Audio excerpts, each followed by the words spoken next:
Right, welcome back, everybody. So, with all the excitement happening at the airport, I'm loving that. But my favorite line, Faf is like a honey badger. He is like a honey badger. He is. He is small and dangerous, and everybody's scared of him. Love that. Okay, let's get a bit more serious and take a look at what these papers are leading with on their front pages. So, I think the first one is the Star, if I'm not mistaken.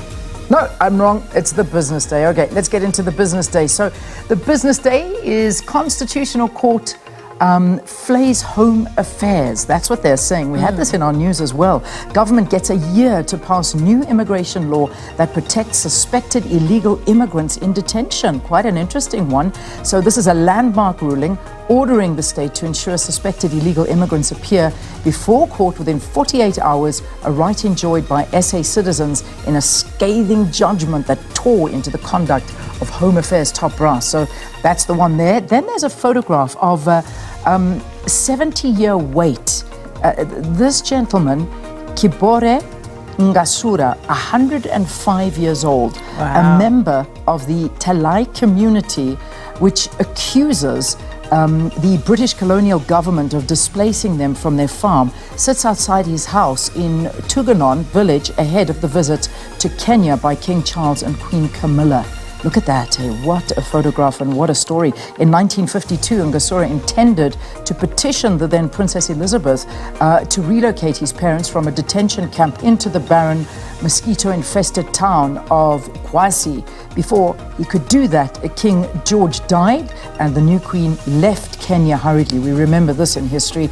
Now, again, he has a message for the royal visitor. One wish to inform him that we should be compensated for the hardship we went through. So, sorry, I know I read the whole thing, but what an interesting story that they have got there on the front page. Then, of course, Stanlib's credit rating alert. Transnet is a hard sell right now, says asset manager. And finally, regulator rebuffed in a bid to end healthcare vouchers. That's the Business Day.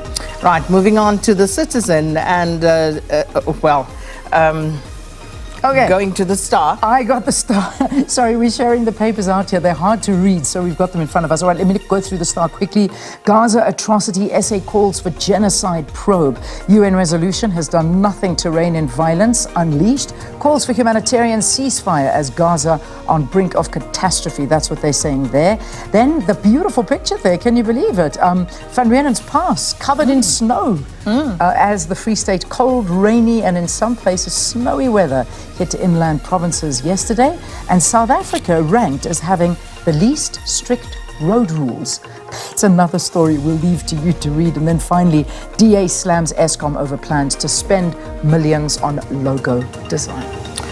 Right, moving on to the Citizen this morning. Can the box ignite South Africa? Beautiful picture there of Cheslin Colby with the South African flag. And it says the Springboks and particularly Captain Siya Kolisi have passed South Africans the ball with the social cohesion coming from their nation-building Rugby World Cup win in Paris on Saturday. Undeniably beautiful, an expert says, but we need to replicate this unity and channel it into politics, service delivery, and of course the polls. And you call this summer? And that, of course, with regard to the weather and what we're currently experiencing. Also on the back pages there, Orlando Pirates coaches assure Bucks fans, and Proteas keen on a big test. And moving on to the final one, which is, of course, Sowetan.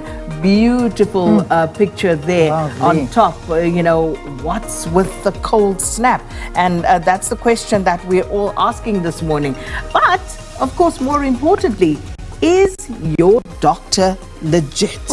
And this, of course, in light of some fake doctors who've been exposed recently. Thembi Kgatlana also on the front page there. Kgatlana takes Banyana closer to the Olympics, among others. So those are the front pages of the Sowetan and the Citizen. And remember, you can also go to the SABC website for these stories and, of course, some of our own exclusive stories. And www.sabc.com is where you can go to have a look at that. And also download that SABC Plus app. Let me tell you, it is an incredible app to have on your phone. We urge you to do that. Believe me, that's where we watched the Rugby World Cup final when we were at our wedding. So let me tell you, that was a brilliant, brilliant thing. So download it, and I promise you, you won't be disappointed.